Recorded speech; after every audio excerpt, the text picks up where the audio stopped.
permohonan penangguhan penahanan tersebut.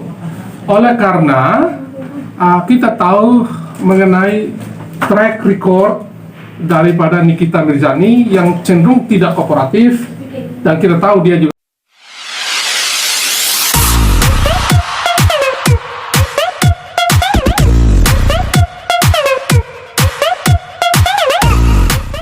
Tiga bawain dulu ya.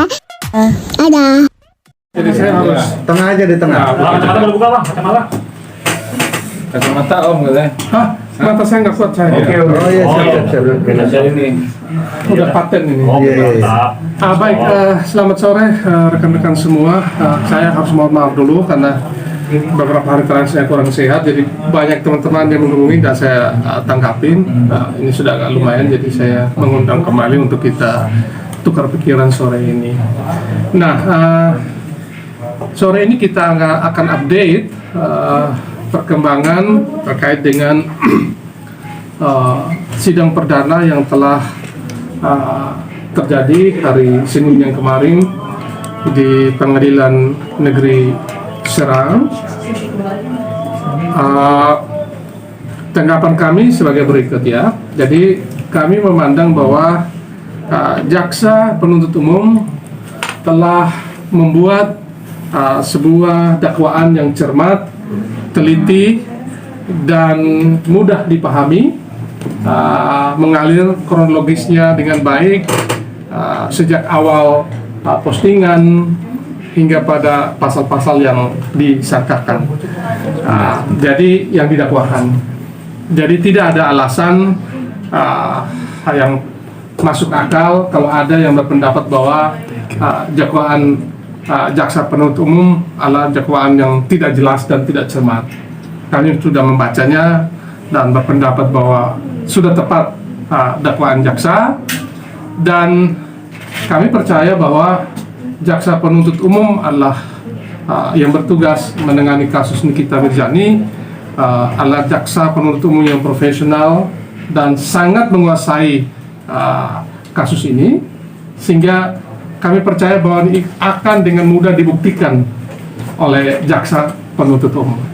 Sangat mudah kasus ini bagi penuntut umum untuk membuktikannya, ya. Terkait dengan upaya yang dilakukan untuk menangguhkan permohonan penangguhan penahanan kepada majelis hakim agar tersangka Nikita Mirzani bisa dibebaskan sementara dari tahanan, kami berpendapat bahwa hakim perlu mempertimbangkan secara seksama permohonan tersebut dan menolak seharusnya permohonan penangguhan penahanan tersebut.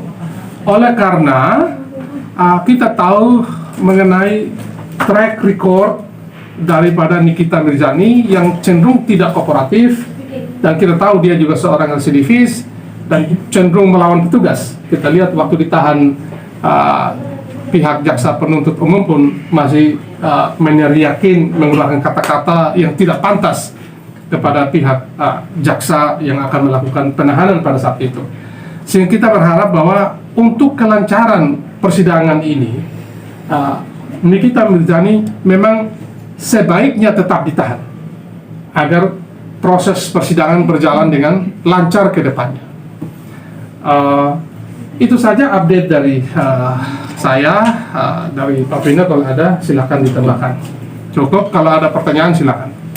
Bang, terkait kemarin pembacaan itu ada nominal Pak Dito mengalami kerugian 17 juta apa? Iya, 17 juta. Nah, bisa ditanggapi, Bang? Oh ya, begini teman-teman sekalian, mengenai kerugian 17,5 juta rupiah itu, begini. Ada yang bilang nih, kan gitu, ini kan jumlahnya 17,5 juta, kok dipersoalkan, kan begitu, kok bikin heboh gitu. Jadi begini, kalau kita membaca pasal 36 Undang-Undang ITE, di sana hanya menjelaskan perbuatan yang dilarang, ya. Perbuatan yang dilarang itu antara lain di sana dikatakan bahwa kalau pelanggaran terhadap pasal 27 termasuk tentu ayat 3 sampai pasal 43 yang menimbulkan kerugian. Nah, itu bahasa rumusan dalam pasal 36. Kalau kita refer ke penjelasan pasal 36 dikatakan cukup jelas, tidak ada penjelasannya mengenai kerugian seperti apa, berapa banyak kerugian, minimum berapa, maksimum berapa, tidak diatur. Jadi persoalannya bukan pada minimum atau maksimum, kecil atau besarnya jumlah kerugian, tapi masalahnya adalah bahwa ada kerugian yang telah dialami oleh korban, dan itu bisa dibuktikan dengan sangat mudah. Karena kalau tidak bisa dibuktikan, tidak mungkin jaksa menerima pemberkasan, ya, pelimpahan berkas dari pihak penyidik. Karena waktu itu kita ingat pasal 36 itu juga dijuntukkan dengan pasal 27 ayat 3, dijuntukkan dengan 51 ayat 2 yang ancaman hukumannya 12 tahun penjara maksimum dan dendanya maksimum 12 miliar rupiah. Jadi sekali lagi, soal kerugian ini tidak ada batasan limitatif dalam ketentuan Undang-Undang ITE yang menyatakan jumlahnya harus berapa. Sepanjang bisa dibuktikan bahwa korban mengalami kerugian, tentu kerugian material dalam konteks ini, maka itu sudah masuk unsur itu, terutama pasal 36. Jelas ya? Tetapi di luar itu, kita tidak hanya bicara soal kerugian material. Sesungguhnya ada kerugian yang lebih hebat dari itu, lebih besar dari itu, yakni kerugian yang terkait dengan reputasi, nama baik. Reputasi, nama baik itu jauh lebih mahal daripada kerugian material. Dan itu yang sebetulnya tanpa harus membuktikan pasal 36 pun, sebetulnya 27 ayat 3 saja sudah cukup mengantar Nikita Mirzani ke penjara. Jelas mengenai itu? Oke, ada yang lain? Ada yang mau nanya? Mungkin ada komunikasi nggak Bang ke Dito sendiri pas kemarin hasil persidangan pertama kemarin Ki? Ya, kita tetap menjalin komunikasi dengan Mas Dito dan semuanya baik-baik saja, dan Mas Dito juga percaya bahwa jaksa akan dengan sangat mudah membuktikan dakwaannya. Nah, kan dari pihak Niki masih bersikeras nih ingin dari Mas Dito dan Nindi juga katanya, ayo dong katanya proses hukumnya gimana yang di Polres, katanya gimana nih Bang? Jangan hanya Niki aja katanya yang terus di itu. Ya, jadi kan begini, ini kan dua kasus yang berbeda. Dia bukan pelapor.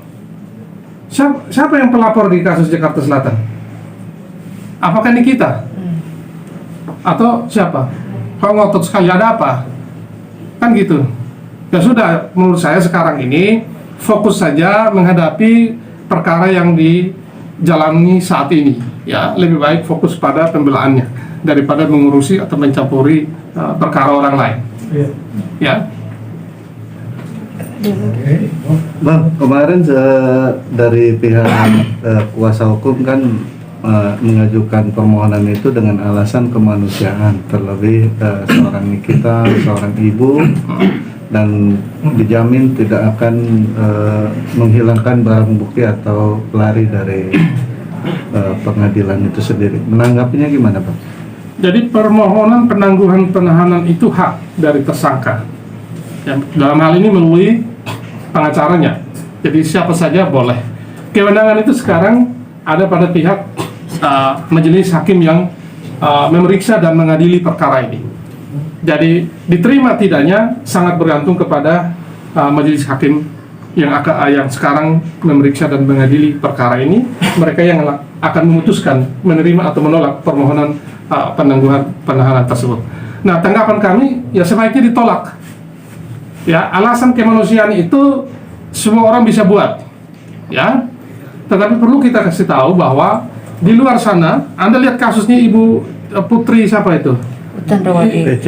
PC ya, Putri Chandrawati ya, istrinya Sambo ya. Dia juga punya anak kecil juga kan, tapi ditahan juga, ya. Jadi tidak ada alasan ya yang patut kemudian dijadikan sebagai dasar untuk menangguhkan penahanan itu. Kenapa? Kita sudah tahu bahwa kecenderungan dari Nikita Mirzani adalah melawan petugas dan cenderung tidak kooperatif. Itu sudah terbukti. Anda buka aja di Google, semuanya sudah keluar. Bagaimana cara dia menolak menghadiri pemeriksaan pada awalnya, lalu menentang petugas, lalu mengata-ngatai jaksa, ya. Itu semua adalah catatan elektronik yang tidak bisa dihapuskan. Berarti itu Ya. semua akan memberatkan Niki ya, makin memberatkan dia, Bang. Tergantung sikapnya nanti di sidang di pengadilan. Ya. Kita menduga yang akan memberatkan adalah tentunya karena dia mantan seorang terpidana, artinya residivis yang sudah pernah dihukum, sudah pernah dipenjara. Itu biasanya orang yang residivis atau mantan narapidana itu biasanya kalau melakukan lagi sebuah tindak pidana lalu kemudian harus disidangkan lagi, maka biasanya itu akan menjadi faktor pertimbangan yang memberatkan oleh majelis hakim. Nah, nanti kita lihat seperti apa pertimbangan majelis hakim. Baik Bang, tanggal 21 ini kabarnya sidang kedua akan berlangsung. Dari pihak Dito sendiri akankah menghadirkan, Ditonya akan hadir gitu Bang? Atau dari pihak salah satu orang yang mungkin ada saksi dari Dito sendiri? Jadi begini, sidang hari Senin nanti itu kan eksepsi dari pihak tersangka. Jadi itu bukan pihak korban. Jadi setelah eksepsi dari pihak pengacaranya di kita, tentu akan ada lagi tanggapan dari pihak jaksa penuntut umum atas eksepsi yang diberikan oleh pengacara Nikita Mirzani. Jadi itu hak mereka, silakan aja. Dan pada level itu tidak ada satu keharusan atau satu kewajiban untuk Mas Dito dan kuasa hukumnya hadir. Memang tidak, bukan di situ tepatnya untuk hadir. Bang, maaf mungkin sedikit sesakit hati apa, kekecewaan apa sih Bang dari Mas Dito sampai akhirnya ini adalah akhirnya Nikita Mirzani melewati masa tahanannya dan sudah dipersidangkan. Kalau boleh tahu ada nggak sih Bang yang Abang tahu dari mungkin cerita dari Mas Dito sendiri seperti apa? Dari gini, tidak ada balas dendam, tidak ada sakit hati. Klien kami, Mas Dito, hanya ingin memperbaiki nama baiknya yang sudah dinista, sudah dihina, sudah direndahkan oleh Nikita Mirzani melalui postingnya. Silakan baca dakwaan itu, kan ada siaran langsung itu waktu dibacakan dakwaannya.